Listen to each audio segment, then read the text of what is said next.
Hello guys, स्वागत है आप सब लोगों का।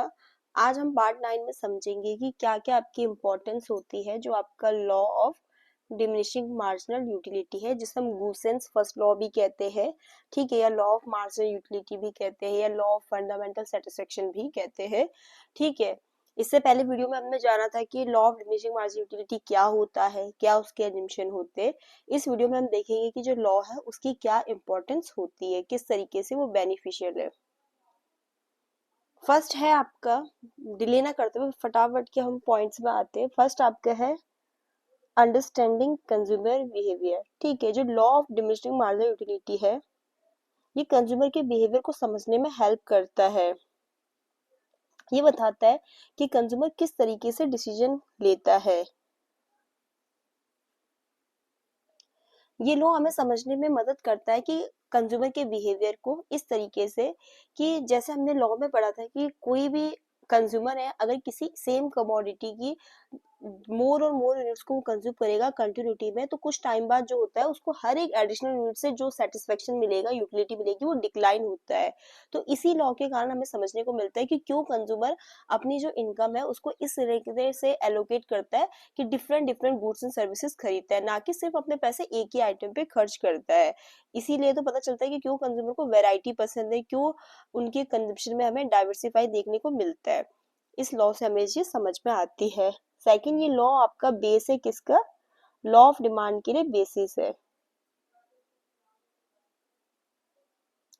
इस तरीके से बेस है आपके लॉ ऑफ डिमांड का। देखो, जो आपका लॉ ऑफ डिमांड होता है वो यही तो कहता है कि अगर प्राइस किसी गुड्स का इंक्रीज होगा तो उसकी क्वांटिटी डिमांड डिक्रीज होगी, वहीं पर अगर प्राइस डिक्रीज होगा तो उसकी क्वांटिटी जो हम डिमांड करते हैं वो इंक्रीज होगा। तो ये हमें बता, ये लॉ आपका बेस इस तरीके से बनता है। वो इसलिए होता है क्योंकि जो एडिशनल सेटिस्फेक्शन मिल रहा है कंज्यूमर को सेम कमोडिटी की ज्यादा यूनिट्स लेके, वो कम होता जा रहा है। तो कंज्यूमर आप क्या बोलते हैं, ज्यादा पैसे पे करने के लिए तैयार नहीं है उसी गुड्स के लिए। फिर ये तीसरा इसका इम्पोर्टेंस है, ये प्राइसिंग पॉलिसी में भी हेल्प करता है।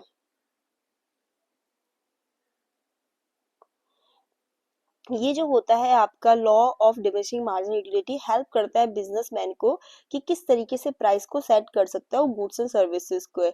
क्योंकि देखो उस बिजनेसमैन को ये चीज समझ में आ गई है कि अगर हम जैसे जैसे हमारी जो कमोडिटी है उसकी कंज्यूमर एडिशनल यूनिट कंज्यूम करता रहेगा सेम उसकी, तो जो उसको सेटिस्फेक्शन मिलेगा वो तो हर एक यूनिट के साथ घटता जाता है। तो इसीलिए तो उसको हेल्प मिलता है प्राइस को सेट करने में, कि इस तरीके से सेट करेंगे हम कि हम कंज्यूमर को बल्क में खरीदने पे डिस्काउंट देंगे या हम कॉम्बो ऑफर देंगे, क्योंकि उनको समझ में आ सका है कि कंज्यूमर की जो डिजायर है प्राइस पे करने के लिए डिक्रीज होती रहती है हर एक एडिशनल यूनिट के साथ। तो प्राइस पॉलिसी में भी हेल्प करता है। ये हेल्प करता है रिसोर्सेज को बहुत अच्छे से एलोकेट करने में, उनको ओवर कंजप्शन से बचाता है और प्रमोट करता है बैलेंस कंजप्शन पैटर्न को। क्योंकि अगर भाई कोई भी कंज्यूमर है उसकी एक इनकम है, तो कंज्यूमर जान चुका है इस लॉ से कि भाई अगर मैं किसी सेम कमोडिटी के ज्यादा से ज्यादा एडिशनल यूनिट कंज्यूम करूंगा तो मुझे उससे सेटिस्फेक्शन तो डिक्लाइन होगा। इसीलिए ये लॉ हेल्प करता है उनको, इंडिविजुअल को, सोसाइटी को, कि अपने रिसोर्सेज को ऐसे अलोकेट करे कि उनको मैक्सिमम सेटिस्फेक्शन मिल सके, ओवर कंजप्शन को वो अवॉइड कर सके और एक बैलेंस कंजप्शन पैटर्न हो सके। ठीक है,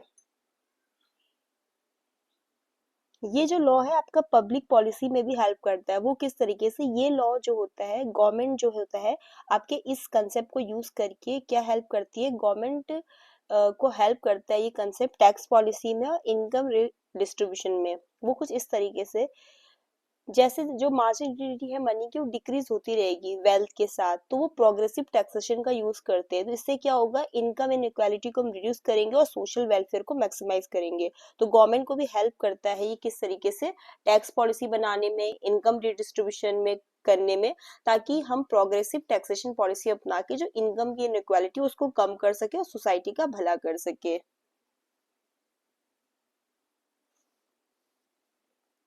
ये लॉ जो होता है हेल्प करता है रैशनल कंजप्शन में। क्योंकि अगर कंज्यूमर किसी भी एक ही कमोडिटी के ज्यादा से ज्यादा यूनिट कंज्यूम करेगा तो वो क्या होगा भाई, उससे जो आउटकम मिलेंगे वो वेस्ट होगा, नेगेटिव होगा। तो इस तरीके से ये लॉ हेल्प करता है उसको रैशनल कंजप्शन करने में, कि भी कितना हमें किसी भी कमोडिटी की कितनी यूनिट हमें लेनी चाहिए कि हमें सही सेटिस्फेक्शन दे सके। क्योंकि एक टाइम के बाद तो जो यूटिलिटी हमें मिलेगी उससे, वो कम होती जाएगी। तो इस तरीके से रैशनल कंजप्शन में हेल्प करता है ये लॉ। ये लॉ जो है आपका फाउंडेशन है कंज्यूमर इक्विलिब्रियम का भी। ये फाउंडेशन कंज्यूमर इक्विलिब्रियम के लिए इस तरीके से है कि कंज्यूमर अपनी जो इनकम है इस तरीके से एलोकेट करेगा डिफरेंट गुड्स में कि जो लास्ट रुपीज स्पेंड करने से उसे मार्जिन यूटिलिटी मिलेगी वो इक्वल मिलेगी। चाहे वो मार्जिन यूटिलिटी चाहे गुड्स एक्स की हो या वाई की हो, दोनों इक्वल होगी। तो यही है कि ये हेल्प करता है कंज्यूमर इक्विलिब्रियम को डिटरमाइन करने में, जहां पर कंज्यूमर एलोकेट करेगा अपने इनकम को डिफरेंट गुड्स में कुछ इस तरीके से कि जो लास्ट रुपीज स्पेंड करने से हर एक गुड पे उसे क्या मिलेगी, मार्जिन यूटिलिटी इक्वल ही मिलेगी। ये आपका सपोर्ट करता है कि वैरायटी होनी चाहिए कंजप्शन में, क्योंकि अगर वैरायटी नहीं होगी एक ही चीज को कंज्यूमर बार बार कंज्यूम करेगा तो क्या होगा, उस चीज से बोर हो जाएगा वो। क्योंकि अगर मतलब ये यही तो बताता है कि हम किसी भी सिंगल कमोडिटी की अगर एडिशनल यूनिट कंज्यूम करते रहेंगे लार्ज उसमें, तो क्या होगा, मार्जिन तो उसकी गिरनी है। तो इसीलिए तो कहता है कि वैरायटी होनी चाहिए कंजप्शन में। ये जस्टिफाई करता है आपके किसको, लॉ ऑफ सब्स्टिट्यूशन को। क्यों? क्योंकि कोई भी एक कमोडिटी है, अगर कोई उसकी कंज्यूमर एडिशनल यूनिट कंज्यूम करता रहेगा, ठीक है भाई। तो एक टाइम के बाद क्या होता है, जो मार्जिनल यूटिलिटी मिलती है हर एक उससे, वो क्या होता है, आपकी जो सेटिस्फेक्शन होगा वो गिरता रहेगा। तो इसीलिए तो कंज्यूमर क्या करना चाहता है, सब्स्टिट्यूट करना चाहता है उसको दूसरे प्रोडक्ट के साथ जो उसको हायर मार्जिन यूटिलिटी दे। तो इसीलिए ये लॉ क्या बोलते हैं, जस्टिफाई करता है आपके लॉ ऑफ सब्स्टिट्यूशन को। तो इसीलिए कंजप्शन में सब्स्टिट्यूशन भी होना चाहिए। फॉर एग्जाम्पल के लिए भाई कोई मतलब टी पीता है, ठीक है, या ठीक है कोई कोल्ड ड्रिंक ही पीता है, ठीक है, पेप्सी है, कोको कोला है, तो मतलब अगर कोई पेप्सी कंज्यूम करता जाएगा तो क्या होगा कि एक टाइम के बाद उसको जो उससे यूटिलिटी मिलेगी वो डिक्लाइन होती रहेगी। तो इसीलिए तो सब्स्टिट्यूट आएगा, ठीक है, अगर वो किसी उसे हॉट सॉफ्ट ड्रिंक के साथ सब्स्टिट्यूट मिलेगा जो उसको हायर यूटिलिटी देगी, ठीक है। तो इसीलिए ये लॉ जो है आपका जस्टिफाई करता है कि लॉ ऑफ सब्स्टिट्यूशन को। ये इन्फ्लुएंस करता है मार्केटिंग और एडवर्टाइजिंग की स्ट्रेटेजीज को।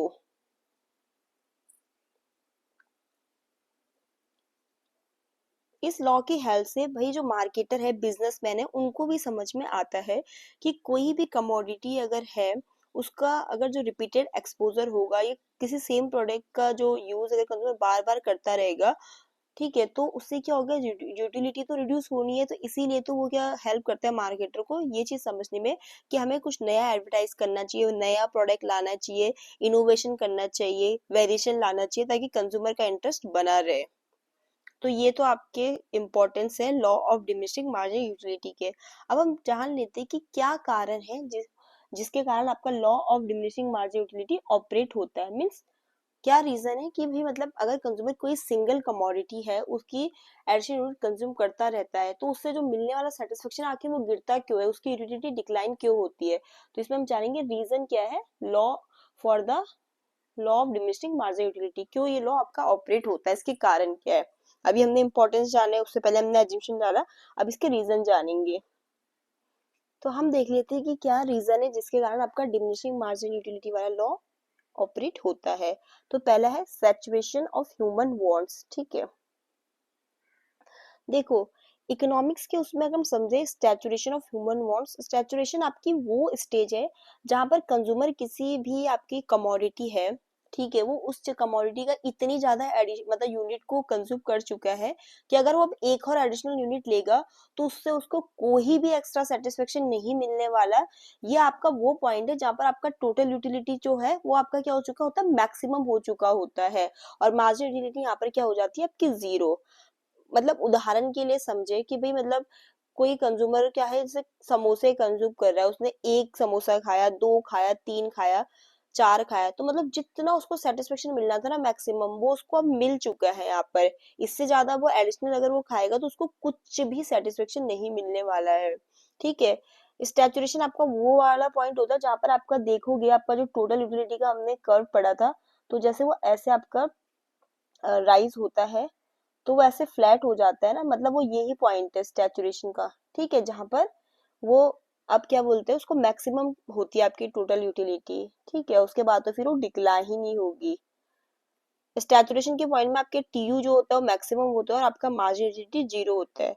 तो भाई अगर वो किसी चीज का इतना ज्यादा कंज्यूम करेगा तो क्या होगा उसका, उसमें सैचुरेशन तो आ जाता है। तो यही कारण है जिसके कारण आपका लॉ ऑफ डिमिनिशिंग मार्जिनलिटी ऑपरेट होता है।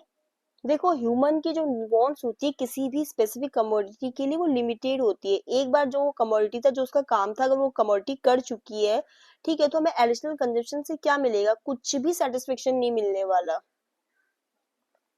सेकंड आपका है चेंज इन मेंटल स्टेट।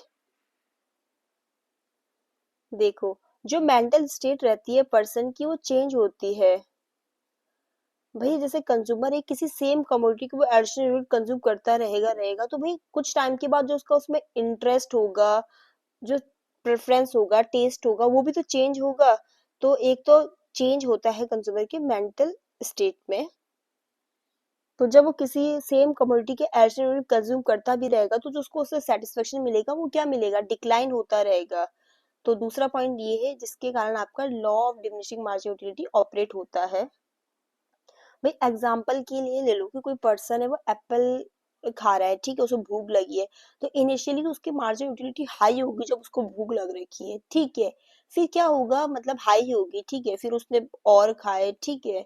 धीरे धीरे धीरे जैसे वो ज्यादा से ज्यादा एप्पल कंज्यूम करेगा तो जो मार्जिन यूटिलिटी होगी वो कम होने लग जाएगी। फिर एक पॉइंट ऐसा आएगा जहां पर जीरो पे पहुंच जाएगी। और अगर वो ओवर ईट करता है उसको तो उससे क्या होगा कि आपकी जो मार्जिन यूटिलिटी है वो जीरो नेगेटिव बन जाएगी। क्योंकि आप क्या बोलते हो, वही चीज उसको डिससेटिस्फेक्शन दे रही है, इसलिए, ठीक है। थर्ड आपका पॉइंट है कि लॉस ऑफ एक्साइटमेंट। देखो हम इनिशियली किस कंजप्शन करते हैं जैसे गुड्स का, तो हम काफी इंजॉयबल एक्साइटेड होते हैं क्योंकि उसने जो हमारी स्ट्रॉन्ग डिजायर है उसको वो सेटिस्फाई करती है। अगर लेकिन हम उसका कंजप्शन इंक्रीज करते रहेंगे, सेम कम्युनिटी के ज्यादा से ज्यादा यूनिट कंज्यूम करते रहेंगे, तो अब वो हमें एक्साइटमेंट थोड़ी देगी, वो एक्साइटमेंट तो फेड अवे हो जाएगा। ठीक है, धीरे धीरे वो चीज हमें डिससेटिस्फेक्शन भी देने लगेगी। ठीक है, तो एक्साइटमेंट कम हो जाता है इसलिए। फिर लिमिटेड यूजफुलनेस। देखो जो मोस्टली आपके गुड्स होते हैं उनका लिमिटेड ही तो यूज होता है। जो एक बार जो हम कमोडिटी लाए थे, जो भी उसका प्राइमरी सेकेंडरी यूज था वो सेटिस्फाई हो चुका है हमारा। तो अगर हम एडिशनल कंजप्शन करेंगे भी तो हमें कोई सेटिस्फेक्शन थोड़ी नहीं देगा। भाई एग्जाम्पल के लिए पेन है, पेन का काम क्या होता है, लिखने का, ठीक है, पेन से हम लिखते हैं ना, वो उसका जो प्राइमरी यूज था वो हमें मिल गया है, सेटिस्फाई हो चुकी है मुझसे। अब मैं उससे एडिशनल अगर कंजप्शन करूंगी तो मुझसे मुझे मुझे उससे कुछ नया सेटिस्फेक्शन तो नहीं मिलने वाला है।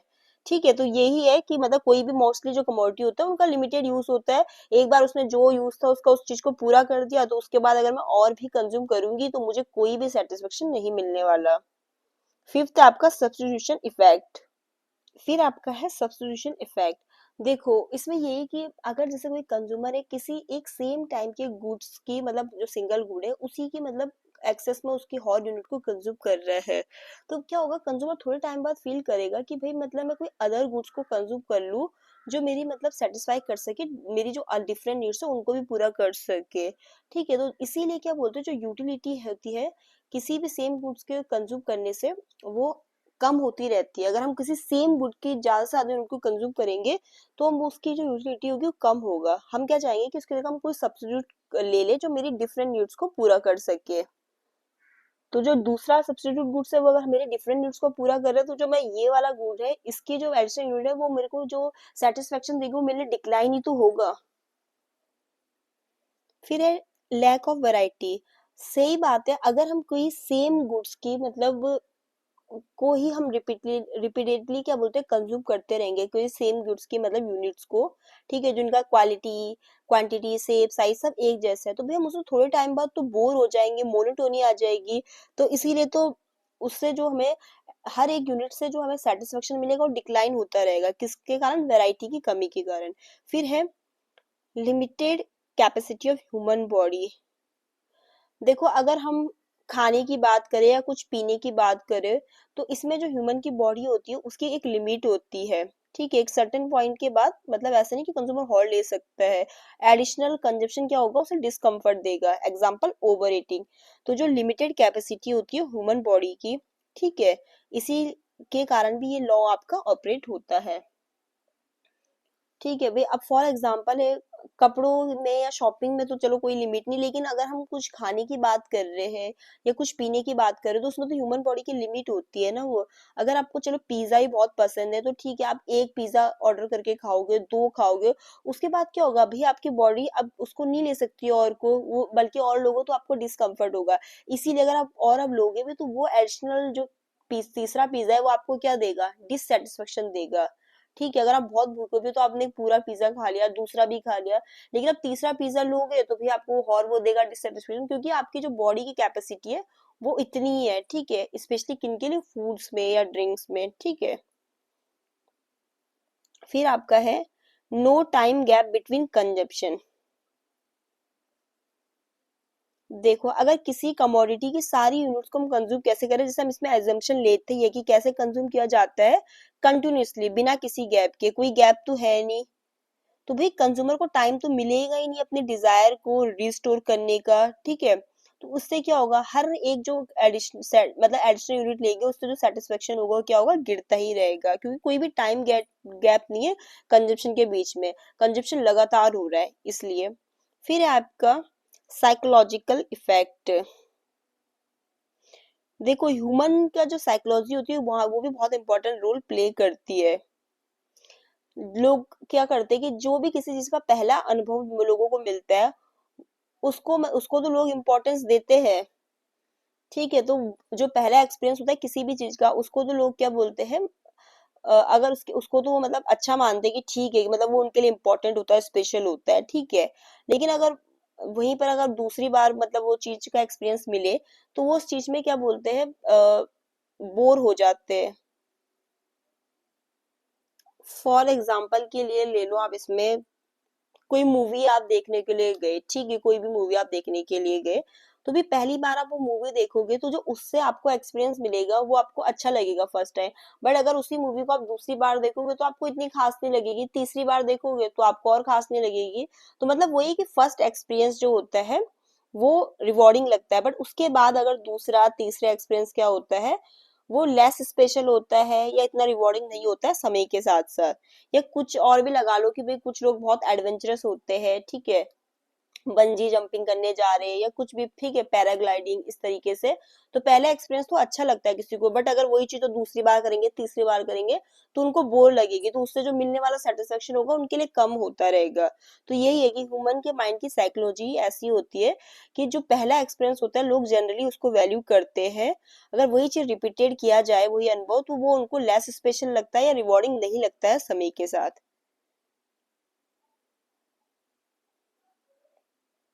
तो पार्ट 9 में हमने यही पढ़ा कि आपका लॉ ऑफ डिमिनिशिंग मार्जिन की क्या इंपॉर्टेंस है, क्या बेनिफिट है या क्यों महत्वपूर्ण है ये। और दूसरा उसमें हमने पढ़ा कि क्या कारण है जिसके कारण आपका law of diminishing margin operate होता है, मतलब कि कोई भी चीज की हम एडिशनल यूनिट ले रहे हैं कंटिन्यूसली में किसी सेम कमोडिटी की, तो उससे मिलने वाला जो एडिशनल सेटिस्फेक्शन होता है वो डिक्लाइन क्यों होता है। तो हमने इसमें पढ़ा कि भाई एक टाइम के बाद तो जो ह्यूमन की वांट्स उसमें स्टैचुरेशन आ जाता है। स्टैचुरेशन से मतलब ये होता है कि भाई किसी चीज को बार बार अगर इंसान कंज्यूम करेगा तो उससे वो बोर होगा। ठीक है, जो उसको मैक्सिमम सेटिस्फेक्शन मिलना है वो तो मिल चुका है, अब उसके बाद एडिशनल तो कोई सेटिस्फेक्शन नहीं मिल रहा है, इसलिए। फिर कि मेंटल स्टेट में चेंज होना, एक्साइटमेंट नहीं रहेगी। ठीक है, लिमिटेड यूजफुलनेस होती है किसी भी गुड की, सैचुरेशन इफेक्ट, वैरायटी की कमी हमने पढ़ा। फिर हमने कहा बॉडी की लिमिटेड कैपेसिटी होती है, कंजप्शन लगातार हो रहा है, कोई भी टाइम गैप नहीं है। ठीक है, अब फॉर एग्जाम्पल के लिए भी आप, किसी का पिज्जा बहुत फेवरेट है, ठीक है, इसमें हम देखते हैं पिज्जा बहुत फेवरेट है, तो आपको जैसे पिज्जा ऑफर किया जा रहा है, मतलब कि भी आपको बोला गया कि भी जितने पिज्जा खा सकते हैं खा लो फ्री में, ठीक है, पार्टी दे रहा है आपका दोस्त आपको, ठीक है, तो आप एक पिज्जा खाओगे, दो पिज्जा खाओगे, तीन पिज्जा खाओगे, वो कोई गैप नहीं है अगर उसके बीच में, तो अगर आप अब आप एडिशनल खाना भी चाहोगे तो आप नहीं खा पाओगे, क्योंकि कोई टाइम गैप तो है नहीं, कंटिन्यूटी में कैसे खा सकते हैं। अगर यहीं पर कुछ गैप आ जाता तो आपने दो खाए, फिर आपको चलो ठीक है सुबह में खाए, फिर आपको बोल दे कि दिन में भी मिल रहा है, तो ठीक है आपको वही सेम यूटिलिटी दे देता अगर गैप रहता तो। फिर साइकोलॉजिकल इफेक्ट में मैंने बताया कि भाई ह्यूमन माइंड की साइकोलॉजी ऐसी होती है कि पहला एक्सपीरियंस उनको ज्यादा यूटिलिटी प्रोवाइड करता है, अगर उसी चीज का मतलब दोबारा उनको अनुभव कराया जाए तो इतना उनको यूटिलिटी प्रोवाइड नहीं करता। आज की वीडियो में इतना ही। वीडियो पसंद आई तो प्लीज लाइक करो, शेयर करो, सब्सक्राइब करो।